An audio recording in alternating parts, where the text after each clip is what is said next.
तो अभी तक रेजोनेंस बनाना हम लोग सीख चुके हैं, रेजोनेटिंग स्ट्रक्चर कैसे बनते हैं, उनकी स्टेबिलिटी चेक कर चुके हैं, है ना।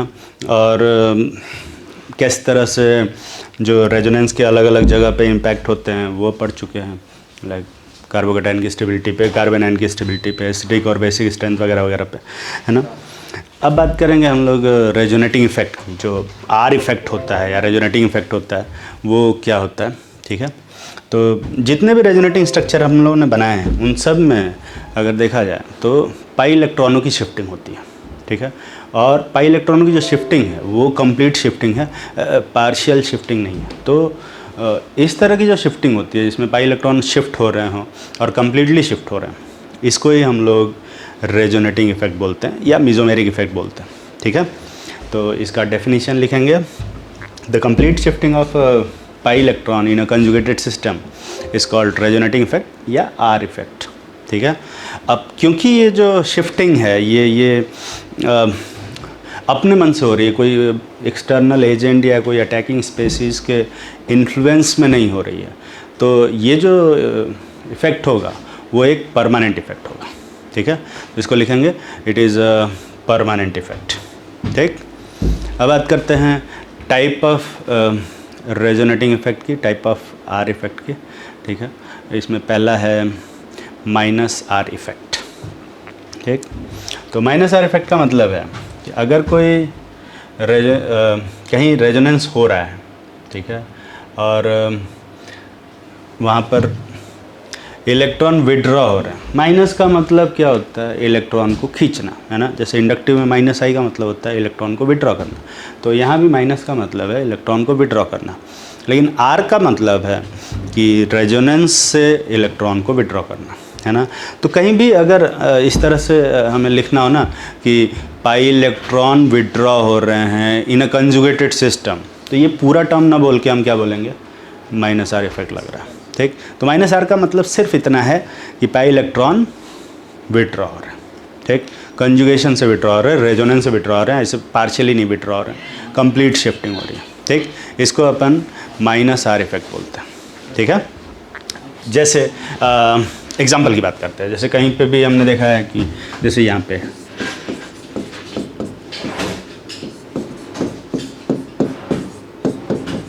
अगर यहाँ पे रेजोनेंस बना है ना, इस तरह का रेजोनेंस बनता है,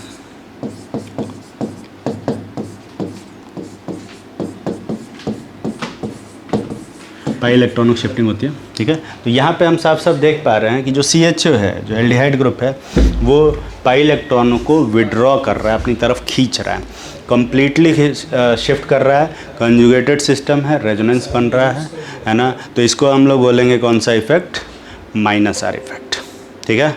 नेक्स्ट बात करते हैं प्लस आर इफेक्ट की। तो अगर कहीं पे इलेक्ट्रॉन डोनेट हो रहा, रेजोनेंस से डोनेट हो रहा हो, तो उसको हम लोग क्या बोलेंगे, प्लस आर इफेक्ट बोलेंगे। ऐसा बहुत सारे एग्जांपल देखा होगा हमने, जैसे यहीं पे NH2 लगा दो तो CH2 है, डबल बॉन्ड CH NH2, तो NH2 पास लोन पेयर है, ये अपना लोन पेयर ऐसे डोनेट कर रहा है ना।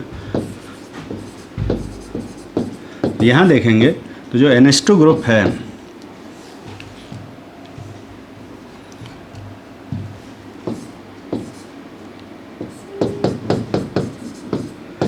यहाँ पर अपना इलेक्ट्रॉन डोनेट कर रहा है थ्रू रेजोनेंस, तो इसको अपन क्या बोलेंगे, प्लस आर इफेक्ट बोलेंगे, ठीक है।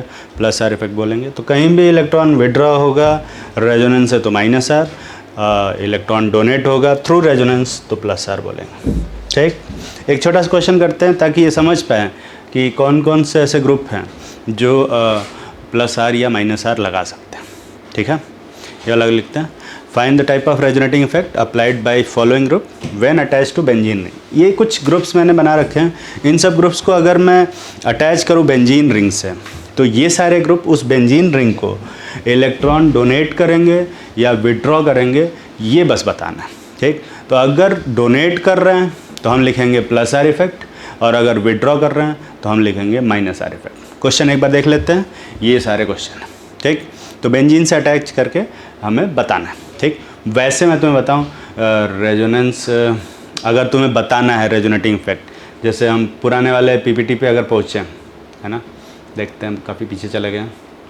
जैसे ये वाला, इस बेंजीन में अगर देखें, बेंजीन से अगर CH2 माइनस को मैंने अटैच किया है, ठीक, तो CH2 माइनस को अगर अटैच करोगे तो CH2 माइनस बेंजीन को इलेक्ट्रॉन डोनेट कर रहा है, ठीक है, बेंजीन को इलेक्ट्रॉन यहाँ पे डोनेट कर रहा है। तो जब भी इलेक्ट्रॉन डोनेट होगा तो हम उसको कौन सा इफेक्ट बोलते हैं? प्लस आर इफेक्ट, ठीक। तो यहाँ डोनेट हो रहा है तो हम इसको बोलेंगे यहाँ पे प्लस आर इफेक्ट लग रहा है। थोड़ी जगह खाली होगी वहाँ रेजोनेटिंग स्ट्रक्चर में, प्लस आर इफेक्ट लिखना, ठीक। यहाँ देखो CH2 प्लस अगर लगा रहे हैं, ठीक है, तो ये इलेक्ट्रॉन बेंजीन से विड्रॉ कर रहा है, खींच रहा है अपनी तरफ, तो हम इसको कौन सा इफेक्ट बोलेंगे? माइनस आर इफेक्ट बोलेंगे, ठीक है, माइनस आर इफेक्ट बोलेंगे। जैसे O माइनस है, रेजोनेंस बनाएंगे तो साफ साफ दिख रहा है कि इलेक्ट्रॉन रिंग में जा रहा है टू फ्रॉम O माइनस, तो इसका मतलब ये कौन सा इफेक्ट लगा रहा है? Plus are effect. OH क्या कर रहा है? इलेक्ट्रॉन डोनेट कर रहा है रिंग को, कौन सा इफेक्ट लगाएगा? Plus are effect. NH2 क्या कर रहा है? डोनेट कर रहा है, प्लस आर इफेक्ट लगाएगा, ठीक है। Cl क्या कर रहा है? डोनेट कर रहा है, कौन सा effect? Plus are effect. CHO क्या कर रहा है? ये तो विड्रॉ कर रहा है, ठीक है। CHO का रेजोनेटिंग स्ट्रक्चर बनाया होगा, विड्रॉ कर रहा है, माइनस आर इफेक्ट। NO2 का बनाएंगे, यहाँ बना हुआ है minus are effect. CO minus का अगर बनाएंगे, हाल फिलहाल कोई इफेक्ट इसमें नहीं है, ठीक है। CH3 में कोई इफेक्ट नहीं है, बाकी सब जगह पे भी कोई इफेक्ट। साइनाइड, हाँ इसमें देखेंगे, इसमें यहाँ पे माइनस आर लग रहा है, ठीक है। तो कुल मिला के जो रेजोनेटिंग स्ट्रक्चर है ना, ये type of resonating structure applied when groups attach to benzene ring में बताना है कि ये जो कंपाउंड्स हैं अगर बेंजीन रिंग से जोड़ेंगे तो कैसे इफेक्ट लगाएंगे। देखो मैं बताऊं तो सही तरीका तो यही है कि इन ग्रुप्स को बेंजीन से अटैच करें, ठीक, और रेजोनेटिंग स्ट्रक्चर बना के देखें। अगर ये इलेक्ट्रॉन डोनेट कर रहे हैं तो हम इसको बोल देंगे प्लस आर, और अगर ये ग्रुप, कोई भी ग्रुप जो जुड़ा हुआ है, इलेक्ट्रॉन खींचने लग जाए, पाई इलेक्ट्रॉन को खींचने लग जाए रेजोनेंस से, तो माइनस आर। और अगर कुछ ना करे तो कोई इफेक्ट नहीं, ठीक है, कोई इफेक्ट नहीं, इसको कर लेंगे। लेकिन एक इसका सस्ता तरीका भी है ना। अब सब सिर्फ इफेक्ट ही अगर बताना है तो ये पूरा रेजोनेंस बनाने वाला प्रोसेस जो होता है काफ़ी लंबा होता है। तो एक थोड़ा इजी मेथड है ना, इसको यूज़ करके, एक ट्रिक बोल सकते हैं, इसको यूज़ करके तुम प्लस आर और माइनस आर बहुत आराम से बता सकते हो। कैसे, देखते हैं। जैसे मान लो कोई बेंजीन रिंग ऐसे जुड़ा हुआ है, ठीक है, कलर चेंज कर लेता हूँ यार मैं।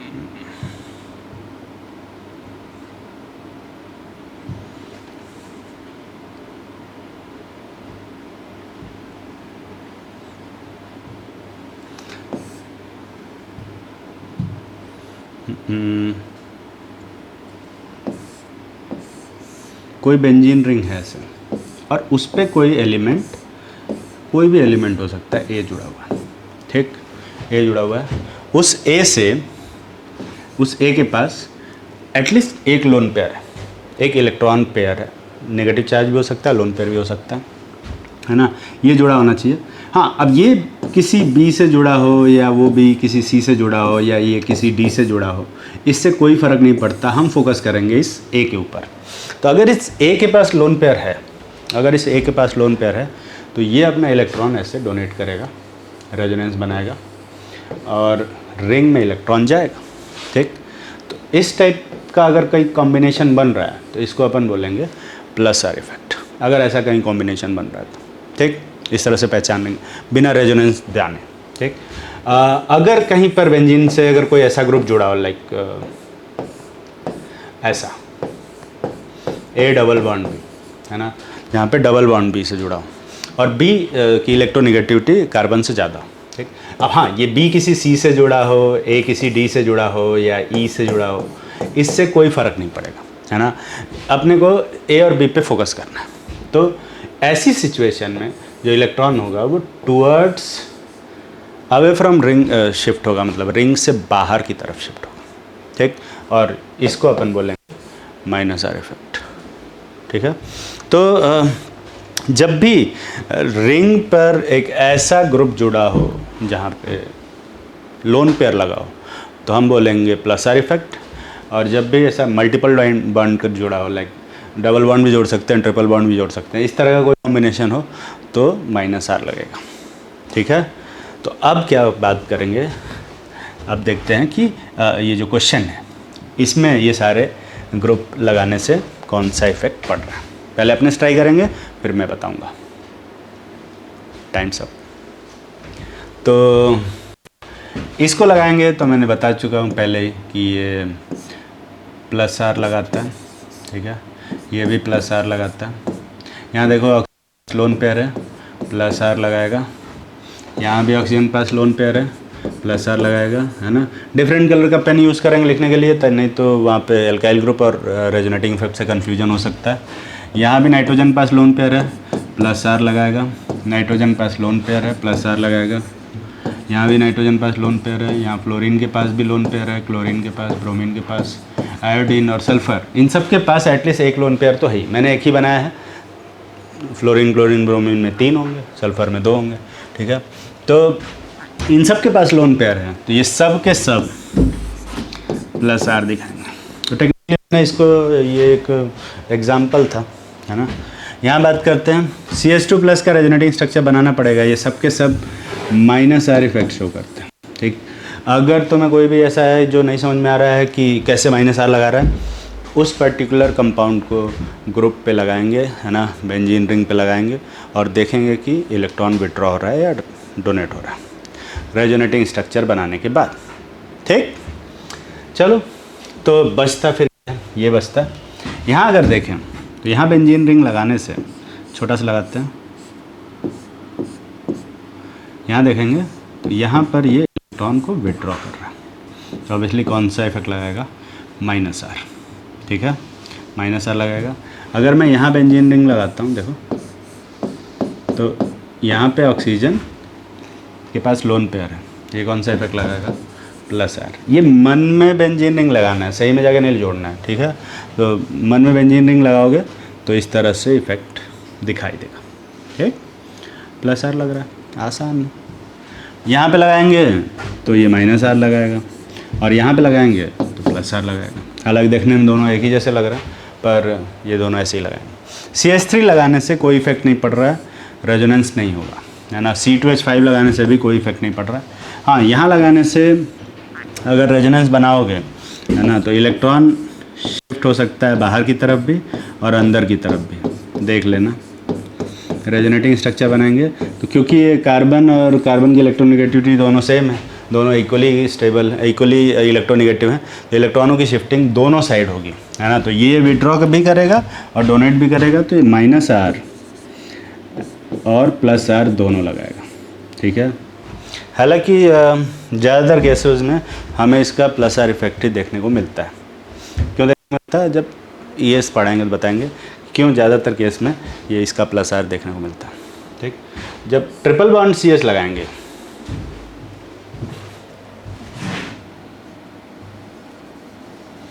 मिटाई देता पूरा, यहाँ पे ऑब्वियसली CH की इलेक्ट्रोनेगेटिविटी ज़्यादा है, sp हाइब्रिडाइज्ड है, इलेक्ट्रोनेगेटिविटी ज़्यादा होगा, बाहर की तरफ इलेक्ट्रॉन शिफ्ट होगा, -R लगाएगा। ठीक है, -R लगाएगा। इस तरह से रेजोनेंस बना के देखेंगे। NO में देखें, NO में अगर देखो ना ध्यान से, तो यहाँ लोन पेयर भी है और O का बॉन्ड भी है, तो अगर इसमें बनाओगे तो +R -R दोनों आ रहा है। ठीक है, तो +R एंड -R दोनों, है ना। पर हाँ, फिर से +R का जो इफेक्ट है वो ज़्यादा देखने को मिलता है। बेंजीन को अगर लगाएंगे तो ये भी बेंजीन में बेंजीन जोड़ेंगे तो एक इलेक्ट्रॉन विड्रॉ करेगा और एक डोनेट करेगा, तो +R और -R दोनों लगेगा। हालांकि बेंजीन लगाने से बेंजीन के ऊपर +R वाला इफेक्ट ज़्यादा देखने को मिलता है। अब कुछ लोगों को ये स्टेटमेंट बिल्कुल इलॉजिकल लग सकता है कि अरे सर ऐसा कैसे हो सकता है, बेंजीन को बेंजीन के ऊपर ही लगा रहे हैं, तो जितना +R लगेगा उतना ही -R लगेगा, तो आप ये कैसे कह रहे हैं कि +R का इफेक्ट ज़्यादा देखने को मिलेगा। ये इनवैलिड स्टेटमेंट कुछ लोगों को लग सकता है, पर ये पूरी तरह से सही स्टेटमेंट है। और इस स्टेटमेंट को इलेबरेट करेंगे जब इलेक्ट्रोफिलिक एरोमेटिक सब्स्टिट्यूशन रिएक्शन पढ़ेंगे बेंजीन के मतलब एरोमेटिक कंपाउंड्स के अंदर। ठीक, फिलहाल के लिए बस दिमाग में रख रहा हूँ। ठीक है, ये वाला भी माइनस आर लगाता है और प्लस आर भी लगाता है। ये वाला कुछ भी नहीं लगाता है, बेंजीन पे लगा के देख लेना, है ना, रेजोनेंस बनेगा ही नहीं, है ना।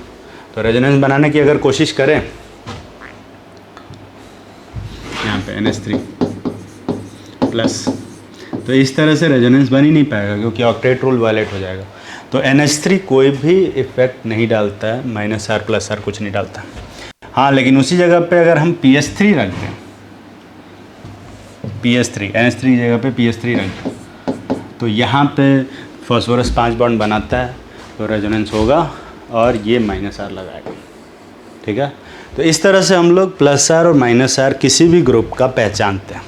आई होप सब लोग पहचान पाएँ, क्योंकि जो इफ़ेक्ट्स हैं ग्रुप के रेजोनेंस वाले, वो पहचानना बहुत ज़रूरी है सारी प्रॉपर्टीज़ निकालने के लिए, ठीक है। तो अब बात करते हैं कि ये जो रेजोनेटिंग इफ़ेक्ट है या आर इफ़ेक्ट है या मेसोमेरिक इफ़ेक्ट है, एम इफ़ेक्ट है, ये कंपाउंड्स की कौन कौन सी प्रॉपर्टीज़ को अफेक्ट करते हैं, ठीक। तो बात करते हैं इफ़ेक्ट ऑफ रेजोनेटिंग इफ़ेक्ट, ठीक है। इफ़ेक्ट ऑफ आर इफ़ेक्ट पहले से ही कुछ बना हुआ है यहाँ पे, obviously on stability of carbocation. तो कार्बोकेटाइन की स्टेबिलिटी पे किस तरह से ये रेजोनेटिंग इफ़ेक्ट काम करते हैं, इसके बारे में अपन पढ़ेंगे, ठीक। तो एक छोटा सा क्वेश्चन लिखते हैं, write the decreasing order of क्या, stability of stability of following carbocation. ये जो 3 कार्बोकेटाइन बना रखे हैं, तुम्हें बस ये बताना है कि इनमें से कौन ज़्यादा स्टेबल होगा, ठीक। किसकी स्टेबिलिटी ज़्यादा होगी, किसकी कम होगी, ठीक। तो कैसे करेंगे, पहले इसके रेजोनेटिंग स्ट्रक्चर बनाएंगे, ठीक है। रेजोनेटिंग स्ट्रक्चर बनाते हैं, मेहनत वाला काम है लेकिन बनाएंगे, ठीक है। मैं जल्दी से बनाता हूँ, ये बन गया, अभी जस्ट बनाया, ठीक। तो रेजोनेटिंग स्ट्रक्चर अगर बनाओगे तो पहले वाले में जो रेजोनेटिंग स्ट्रक्चर बनेगा वो ऐसे 5 रेजोनेटिंग स्ट्रक्चर बनेगा। पॉजिटिव चार्ज ऑर्थो पे जाएगा, पैरा पे जाएगा और फिर ऑर्थो पे जाएगा, ठीक। दूसरे वाले में भी सेम वैसे ही होगा, तीसरे वाले में भी सेम वैसे ही होगा, ठीक है। तो रेजोनेटिंग स्ट्रक्चर इस तरह से बनेंगे, ठीक है। अब हमारा फोकस क्या होगा, देखो मैं तुम्हें बताऊँ, 5 रेजोनेटिंग स्ट्रक्चर सब जगह बन रहे हैं, क्या दिक्कत है, सब में तो रेजोनेंस के हिसाब से तो सब इक्वली स्टेबल ही। लेकिन अगर थर्ड वाले रेजोनेटिंग स्ट्रक्चर को देखो ध्यान से, सब में थर्ड वाले रेजोनेटिंग स्ट्रक्चर को देखो, तो ऊपर वाले में ध्यान से सुनेंगे सभी लोग, ऊपर वाले में यहाँ पे पॉजिटिव चार्ज के बगल में हाइड्रोजन लगा हुआ, और हाइड्रोजन कैसा इफेक्ट लगाता है, न प्लस आर लगाता है, न माइनस आर लगाता है, ना तो इलेक्ट्रॉन विड्रॉइंग है, ना ही डोनेटिंग है। तो वो पॉजिटिव चार्ज को कुछ भी नहीं करेगा, वैसे ही रहने देगा। लेकिन अगर यहाँ देखोगे तो NO2 लगा हुआ है, और NO2 क्या है, इलेक्ट्रॉन विड्रॉइंग, है ना, और वो उस पॉजिटिव चार्ज को डिस्टेबलाइज कर देगा। रूल्स ऑफ रेजोनेटिंग स्ट्रक्चर में, rules of stability of resonating structure में मैंने लिखवाया है, पॉजिटिव चार्ज के बगल में अगर electron donating withdrawing group present हो तो वो उसकी स्टेबिलिटी को घटा देता है। तो यहाँ NO2 एक विड्रॉइंग ग्रुप है, उसकी स्टेबिलिटी को घटा देगा। तो अगर इसकी स्टेबिलिटी घटाएगा तो ओवरऑल जो मॉलिक्यूल बनेगा यहाँ पे, उसकी स्टेबिलिटी भी क्या हो जाएगी, घट जाएगी, ठीक है, उसकी स्टेबिलिटी भी घट जाएगी। और हाँ, यहाँ पे देखते हैं, इसमें अगर देखोगे ना तो यहाँ ऑक्सीजन पास लोन पेयर है, और यहाँ अगर यहाँ एक और रेजोनेंस बन रहा है, और इस रेजोनेटिंग स्ट्रक्चर को अगर मैं सही से बनाऊँ तो ये कुछ इस तरह का बनेगा।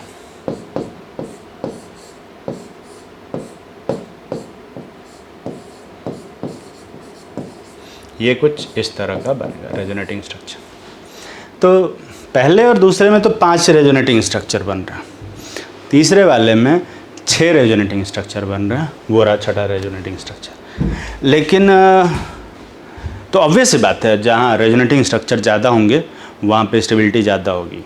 लेकिन मैं तुम्हें बताऊँ, ये जो रेजोनेटिंग स्ट्रक्चर है, अगर इस कंपाउंड को देखें, इस रेजोनेटिंग स्ट्रक्चर को देखें तो इसमें पाई बॉन्ड ज़्यादा है, दूसरा सभी एटम का ऑक्टेट पूरा है, ठीक। तो ये कंपाउंड का जो स्टेबिलिटी होगा वो इन सब में ज़्यादा होगा, सबसे ज़्यादा होगा। तो ऑब्वियसली ये एक्चुअल मॉलिक्यूल की स्टेबिलिटी को भी क्या करेगा, बढ़ा देगा, ठीक है, क्योंकि ये कंपाउंड ज़्यादा स्टेबल है तो इसका कंट्रीब्यूशन भी एक्चुअल मॉलिक्यूल में ज़्यादा होगा। तो अब क्योंकि ये ज़्यादा स्टेबल है तो इसकी स्टेबिलिटी भी एक्चुअल मॉलिक्यूल में ज़्यादा होगी। तो एक्चुअल मॉलिक्यूल होगा वो थर्ड वाले केस में सबसे ज़्यादा स्टेबल होगा, ठीक। तो थर्ड वाले की स्टेबिलिटी क्या हो गई, सबसे ज़्यादा।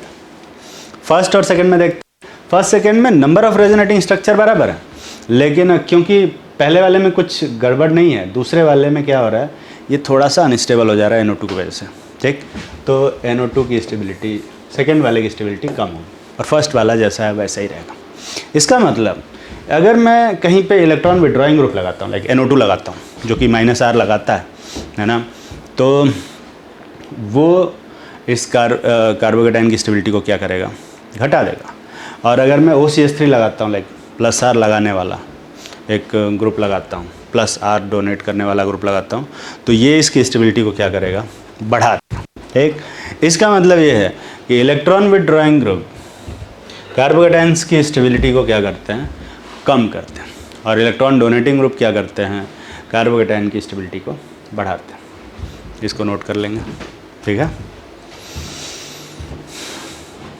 ठीक। तो एक छोटा सा क्वेश्चन करते हैं, write the decreasing order of क्या, स्टेबिलिटी। यार ये कैसे मिस हो जाता है, of stability, stability of following carbocation. तो यहाँ कुछ कार्बोकेटाइन बना रखे हैं मैंने, तुम्हें बताना है कि इन सब में से कौन ज़्यादा स्टेबल होगा, कौन कम स्टेबल होगा, इफ़ेक्ट्स को देखते हुए, ठीक। सबसे पहले बात करते हैं, यहाँ पे हाइड्रोजन लगा हुआ है पहले वाले में, यहाँ CH3 लगा है। CH3 क्या कौन सा इफेक्ट लगाता है, सिर्फ +I लगाता है, रेजोनेंस नहीं लगाता। NO2 कौन सा इफेक्ट लगाता है, -I और -R। ये मैं बता देता हूँ कैसे होता है, फिर अगला वाला क्वेश्चन अपने मन से करना। OCH3 क्या करता है, +R लगाता है, हाँ थोड़ा सा -I भी लगाता है। लेकिन अगर मैं बात करूँ इफेक्ट्स की, है ना, इंडक्टिव इफेक्ट में कौन से इलेक्ट्रॉन शिफ्ट होते हैं, सिग्मा, और पार्शियली शिफ्ट हो रहे हैं, है ना। तो सिग्मा इलेक्ट्रॉन ज़्यादा स्ट्रांगली बॉन्डेड होते हैं कि पाई वाले, सिग्मा वाले ज़्यादा स्ट्रांगली बॉन्डेड होते हैं, ठीक। तो एक ऐसा इलेक्ट्रॉन जो कि स्ट्रांगली बॉन्डेड है और पार्शियली शिफ्ट हो रहा है, तो वो ज़्यादा इम्पैक्ट डालेगा, या एक ऐसा इफेक्ट जिसमें पाई इलेक्ट्रॉन शिफ्ट हो रहे हैं जो कि लूजली हेल्ड होते हैं और पूरी तरह से शिफ्ट हो रहा है। तो ऑब्वियस सी बात है, अगर कॉमन सेंस है अपने अंदर, तो पाई इलेक्ट्रॉनों की जो शिफ्टिंग होगी, कंप्लीट शिफ्टिंग, वो ज़्यादा डोमिनेटिंग होगा ओवर सिग्मा इलेक्ट्रॉनों की पार्शियल शिफ्टिंग से।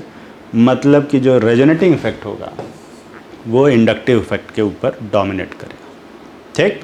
तो चाहो तो लिख लेना, resonating effect dominates over inductive effect, ठीक है।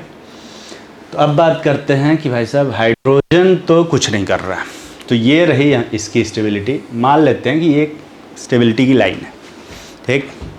तो वो स्टेबिलिटी उसकी रहेगी उतनी कुछ। CH3+I दे के थोड़ा सा उसको क्या कर रहा है, स्टेबलाइज कर रहा है। तो अब जो लाइन बनेगी इस वाले कंपाउंड की, वो थोड़ा सा ऊपर, क्यों ऊपर बना रहा है, क्योंकि वो स्टेबिलिटी की लाइन है। तो ऐसे जस्ट मान लिया कि स्टेबिलिटी को ऊपर दिखा रहा है, ठीक। तो CH3 वाला थोड़ा ऊपर बनाए। NO2 क्या कर रहा है, विड्रॉ कर रहा है, -I भी लगा रहा है, -R भी लगा रहा है। तो ये जब विड्रॉ करेगा तो ये इसकी स्टेबिलिटी क्या करेगा, घटा देगा, ठीक है, घटा देगा। और OCH3 क्या करेगा, क्योंकि +R लगा रहा है, और +R का मतलब इलेक्ट्रॉन डोनेट करना, और इंडक्टिव लगा रहा है, लेकिन इंडक्टिव की वजह से कम घटाएगा और रेजोनेंस की वजह से ज़्यादा बढ़ाएगा, तो ओवरऑल क्या करेगा, बढ़ाएगा। तो इंडक्टिव और रेजोनेंस में जब कॉन्ट्रडिक्शन होगा तो हम किसकी बात मानेंगे, रेजोनेंस की, ठीक। तो यहाँ पे रेजोनेंस की वजह से इसकी स्टेबिलिटी बढ़ रही है। अच्छा, यहाँ इंडक्टिव की वजह से भी स्टेबिलिटी बढ़ रही है। तो OCH3 और CH3 में कौन ज़्यादा इंक्रीज़ करेगा, OCH3 वाला। तो OCH3 वाला स्टेबिलिटी को ज़्यादा बढ़ाएगा, ठीक। तो अब लाइन देखते हैं, सबसे ज़्यादा ऊपर किसका है, फोर्थ वाले का जो स्टेबिलिटी होगा सबसे ज़्यादा होगा, उसके बाद किसका है, सेकंड का, फिर फर्स्ट का, और सबसे कम थर्ड वाले का, ये स्टेबिलिटी का ऑर्डर आएगा। ठीक, मैं ये लाइन जो है वो मिटा देता हूँ क्योंकि ये मैंने रेफरेंस के लिए बनाया था, मॉलिक्यूल्स को वो कट कर रहा है इसलिए मिटा दिया। ठीक है, ऐसे अपन रेजोनेटिंग स्ट्रक्चर बना के बताएंगे। ठीक है, अगला वाला देखते हैं। यहाँ पे NO2 तीनों जगह लगा है, अरे क्या बात है। यहाँ हाइड्रोजन लगा है, कोई इफेक्ट नहीं पड़ रहा, आसान है। यहाँ NO2 लगा रहा है, -I लग रहा है और -R लग रहा है। कौन डोमिनेट करेगा? क्या फ़र्क पड़ता है कि कौन डोमिनेट करेगा, दोनों से ही विड्रॉ हो रहा है। ये कौन डोमिनेट करेगा ये तो तब देखते हैं ना जब दोनों कॉन्ट्राडिक्ट करते हैं। -I से भी स्टेबिलिटी घटा रहा है, -R से भी स्टेबिलिटी घटा रहा है, तो कौन ज़्यादा घटाएगा? क्या फ़र्क पड़ता है, घटा तो दोनों ही रहा। ठीक है, जब कॉन्ट्राडिक्शन होता तब हमारा ज़रूर इंटरेस्ट होता कि भाई साहब कौन बढ़ा रहा है, कौन ज़्यादा बढ़ा रहा है या कौन कम घटा रहा है। ठीक है, यहाँ NO2 देखें, यहाँ NO2 कौन सा इफेक्ट लगा रहा है? -I लगा रहा है और -R नहीं लगाएगा, सिर्फ -I लगाएगा। हाँ, यहाँ पे NO2 -I और -R दोनों लगाएगा। ठीक, अब ऐसा क्यों है भाई, ये भी तो NO2 है, वो भी NO2 है, रेजोनेंस तो दोनों जगह बनेगा, तो कैसे यहाँ वाले में सिर्फ -I लिख रखा है? ऐसा इसलिए होता है क्योंकि जब हम रेजोनेटिंग स्ट्रक्चर बनाएंगे, है ना, या तो जो पॉजिटिव चार्ज है देखोगे ध्यान से, तो ऑर्थो पे आता है, पैरा पे आता है और ऑर्थो पे जाता है। ठीक है, तो अगर ये NO2 गलती से यहाँ लगा होता तो ऐसा कोई रेजोनेटिंग स्ट्रक्चर नहीं आएगा जिसमें NO2 बगल में पॉजिटिव चार्ज हो। ठीक, तो अगर NO2 के बगल में पॉजिटिव चार्ज नहीं आएगा तो वो उस पॉजिटिव चार्ज को डीस्टेबलाइज नहीं कर पाएगा। ठीक है, तो NO2 का जो इफेक्ट है उसको डिस्टेबलाइज करने का, कार्बोकैटायन को, वो काम ही नहीं करेगा। ठीक है, हाँ इंडक्टिव वाला थोड़ा सा रहेगा, वो तो हर जगह जाता है। ठीक, तो रेजोनेंस की अगर बात करें तो मेटा पोजीशन से रेजोनेंस कभी नहीं लगता, चाहो तो लिख लो, है ना। Resonating effect does not apply from Meta position. Meta position से रेजोनेटिंग इफेक्ट चाहे वो +R हो चाहे -R हो, कोई भी नहीं पहुँचता। ठीक है, तो अब बात करते हैं कि ये है हमारी स्टेबिलिटी पहले वाले कंपाउंड की। ठीक, NO2 क्या करेगा? NO2 -I -R लगा रहा है, इलेक्ट्रॉन ड्रॉ कर रहा है, स्टेबिलिटी को घटाएगा। ठीक है, स्टेबिलिटी को घटाएगा, तो -I से भी घटा रहा है और -R से भी घटा रहा है। ठीक है, तो ये घटा दिया। NO2 जो मेटा पोजीशन पे है, थर्ड वाले केस में सिर्फ इंडक्टिव लगा रहा है ना, तो ये भी घटाएगा। अच्छा, रेजोनेंस भी घटा रहा है, इंडक्टिव घटा रहा है, कौन ज़्यादा घटाएगा? रेजोनेंस, है ना, क्योंकि यहाँ पे अब कंपेयर करना है, तो इन दोनों में से किसकी स्टेबिलिटी ज़्यादा होगी रिलेटिवली? इसकी। घटाएगा ये भी, लेकिन थोड़ा कम घटाएगा। ठीक है, फोर्थ वाले की बात करते हैं।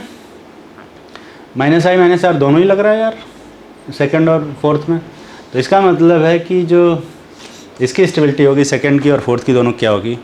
बराबर। नहीं, तो यहाँ देखें, रेजोनेंस दोनों जगह पे क्या लग रहा है? इक्वल लग रहा है, क्योंकि रेजोनेंस डिस्टेंस से अफेक्ट नहीं होता। ठीक, तो रेजोनेंस की वजह से जो डिक्रीज़ इन स्टेबिलिटी होगी दोनों जगह बराबर होगी। लेकिन अगर मैं इंडक्टिव की बात करूं तो पैरा पोजीशन से इंडक्टिव इफेक्ट कम पहुंचेगा क्योंकि दूर है, और ऑर्थो पोजीशन से इंडक्टिव इफेक्ट ज़्यादा पहुंचेगा क्योंकि पास है।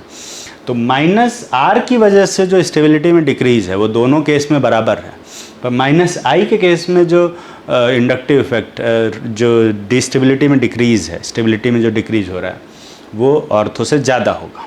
ठीक है, ध्यान से स्टेटमेंट को सुनेंगे क्या बोला है। वहाँ से ज़्यादा टेक्निकल टर्म बोल रहे हैं क्या? मैं थोड़ा नॉर्मल इंसानों की तरह में बात करने की कोशिश करता हूँ। यहाँ क्या हो रहा है? -I -R दोनों लग रहा है, तो इससे विड्रॉ होगा, है ना, स्टेबिलिटी घट जाएगी। यहाँ भी -I -R दोनों लग रहा है, स्टेबिलिटी घट जाएगी।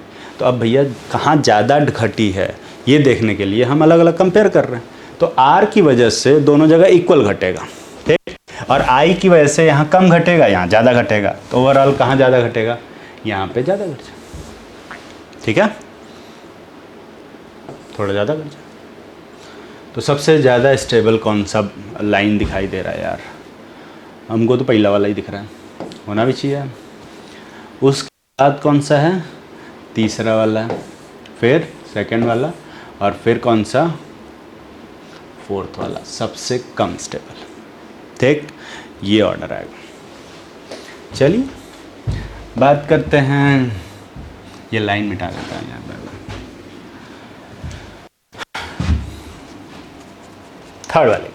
थर्ड वाले में OH लगा हुआ है। अगर OH को जानते हो तुम, OH रेजोनेंस बनाता है। जल्दी जल्दी सबका इफेक्ट लगेंगे। हाइड्रोजन इफेक्ट नहीं लगाता। यहाँ पे -I लगेगा और +R लग रहा है। ठीक है, +R लग रहा है, रेजोनेंस डोनेट कर रहा है। ठीक, यहाँ पे क्या लग रहा है? -I लगेगा और +R नहीं लगेगा। मेटा पोजीशन से रेजोनेंस नहीं लगता। और तुमको नहीं समझ में आता है, रेजोनेटिंग स्ट्रक्चर बना के देखना, मेटा पे कभी पॉजिटिव चार्ज आएगा ही नहीं, जिससे कि वो वाला रेजोनेटिंग स्ट्रक्चर बन पाए जिससे कि स्टेबिलिटी आती है। ठीक, कभी नहीं बनेगा, बना के देख लेना। और अगर ये जो स्टेटमेंट अभी मैंने बोला वो समझ में नहीं आया, इसका मतलब रेजोनेंस के पीछे वाले लेक्चर मिस किए हो, मतलब तुम्हें पिछले क्लासेस करनी चाहिए। ठीक, कर लेना, तब समझ में आएगा, नहीं तो नहीं आएगा। OH यहाँ पे कर रहा है -I और +R डोमिनेट कर रहा है, ये बनेगा। ठीक है, तो पहले वाले की स्टेबिलिटी तो भैया ऐसी रहेगी जो है वो है। दूसरे वाले केस में +R और -I में कौन डोमिनेट कर रहा है? +R, स्टेबिलिटी बढ़ जाएगी। ठीक, स्टेबिलिटी बढ़ा दिया। OH क्या कर रहा है? -I लगा रहा है, विड्रॉ कर रहा है, स्टेबिलिटी को घटा देगा। ठीक, यहाँ पे भी -I +R लग रहा है, ये भी स्टेबिलिटी को बढ़ाएगा। पर अब इस केस में ज़्यादा बढ़ाएगा या सेकंड वाले केस में ज़्यादा बढ़ाएगा, फोर्थ वाले केस में चेक करना पड़ेगा अलग अलग, है ना। रेजोनेंस तो दोनों जगह बराबर है, तो रेजोनेंस की वजह से जो बढ़ रहा है वो दोनों जगह बराबर बढ़ रहा है ना। और इंडक्टिव की वजह से कहाँ ज़्यादा घटेगा? ऑर्थो के केस में ज़्यादा घटेगा, क्योंकि नज़दीक है तो इंडक्टिव डोमिनेट करता है। तो बढ़ा दोनों में बराबर और घटा पहले वाले चौथे वाले में ज़्यादा, है ना। तो किस में कम बढ़ेगा? चौथे वाले में। ठीक, तो इसकी लाइन अपन थोड़ा नीचे बनाएंगे और ये वाली लाइन थोड़ी सी ऊपर बनाएंगे। ठीक, सबसे ज़्यादा स्टेबल कौन सा होगा? सेकंड, फिर फोर्थ, फिर कौन सा भाई? फर्स्ट, और सबसे लास्ट में थर्ड वाला। ये ऑर्डर आएगा। ठीक, अगला देखते हैं। अगला जो इफेक्ट है उसमें सब सारे इफेक्ट पहले लिख के देखते हैं, है ना। तो यहाँ पे लगा हुआ है हाइड्रोजन, कोई इफेक्ट नहीं लगेगा। यहाँ लगा हुआ है CHO, -I लगा रहा है, -R लगा रहा है, कौन डोमिनेट करेगा? क्या फ़र्क पड़ता है।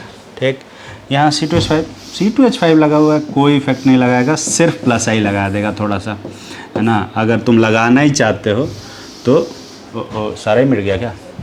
तो +I लगा सकते हो। तो यहाँ पे कोई इफेक्ट नहीं है, -I -R, और यहाँ पे हल्का सा +I। NH2 यहाँ देखो लोन पेयर है, +R लगाएगा, हाँ थोड़ा सा -I भी लगेगा, पर +R डोमिनेट करेगा। ठीक, क्योंकि रेजोनेंस क्या होता है? डोमिनेट करता है। यहाँ फ्लोरीन भी है, यहाँ देखें +R लग रहा है और -I लग रहा है। ठीक है, तो ऑब्वियसली कौन डोमिनेट करेगा? -I। ठीक, एक छोटा सा रूल होता है, resonating effect always dominate over inductive effect accept in case of halogen. वैसे तो रेजोनेटिंग इफेक्ट हर जगह डोमिनेट करता है इंडक्टिव इफेक्ट पर, लेकिन हेलोजन के केस में उल्टा हो जाता है। हेलोजन के केस में जो इंडक्टिव इफेक्ट है वो स्ट्रॉन्गर होता है देन रेजोनेटिंग इफेक्ट, है ना। और तो उस हिसाब से देखा जाए तो ये पहले वाले में जो स्टेबिलिटी का लाइन आएगा वो ये आएगा। CHO की वजह से जो डिक्रीज़ हो रहा है वो ये आएगा। ठीक है, ये डिक्रीज दिखा दो थोड़ा सा हल्का सा, तो -I की वजह से भी डिक्रीज़ हो रहा है और -R की वजह से भी डिक्रीज़ हो रहा है। C2H5 की वजह से थोड़ा सा इंक्रीज़ होगा, तो ऐसे थोड़ा सा इंक्रीज़ होने वाली लाइन दिखा दी है। NH2 की वजह से, क्योंकि रेजोनेंस से स्टेबिलिटी बढ़ रही है और यहाँ इंडक्टिव से स्टेबिलिटी बढ़ रही है, तो किसको डोमिनेट कराएंगे? रेजोनेंस को, स्टेबिलिटी और ज़्यादा होगी। फ्लोरीन के केस में क्या हो रहा है? रेजोनेंस से ये बढ़ा रहा है ना, रेजोनेंस से थोड़ा सा बढ़ाया और इंडक्टिव से ज़्यादा घटाया, बोर्ड से बाहर ही चला गया, है ना। तो ओवरऑल ये क्या करेगा? डिक्रीज़ करेगा। ठीक, और डिक्रीज़ करेगा, लेकिन अब वहाँ देखो, वहाँ भी डिक्रीज़ हो रहा है, यहाँ भी डिक्रीज़ हो रहा है, तो कहाँ ज़्यादा डिक्रीज़ होगा? क्योंकि यहाँ इंडक्टिव और रेजोनेंस दोनों से डिक्रीज़ हो रहा है, और यहाँ रेजोनेंस से इंक्रीज़ हो रहा है और इंडक्टिव से डिक्रीज़ हो रहा है, तो ओवरऑल फ्लोरीन के केस में थोड़ा सा कम डिक्रीज़ होगा। ठीक, अब बात करते हैं सबसे ज़्यादा स्टेबल, थर्ड वाला, फिर और कौन सी लाइन बनी है यार, फोर्थ वाला, फिर थर्ड वाला, ये वाला लाइन दिखी नहीं मुझे, उम्र हो गई लग रहा, थर्ड वाला, फिर उसके बाद फर्स्ट वाला, फिर फिफ्थ, और फिर सबसे लास्ट में सेकंड वाला आएगा। ठीक है, ये ऑर्डर आएगा। ये थोड़ा सा मैंने टेढ़ा लिख दिया, इसको मैं ऐसा करता हूँ, सही से लिख देता हूँ।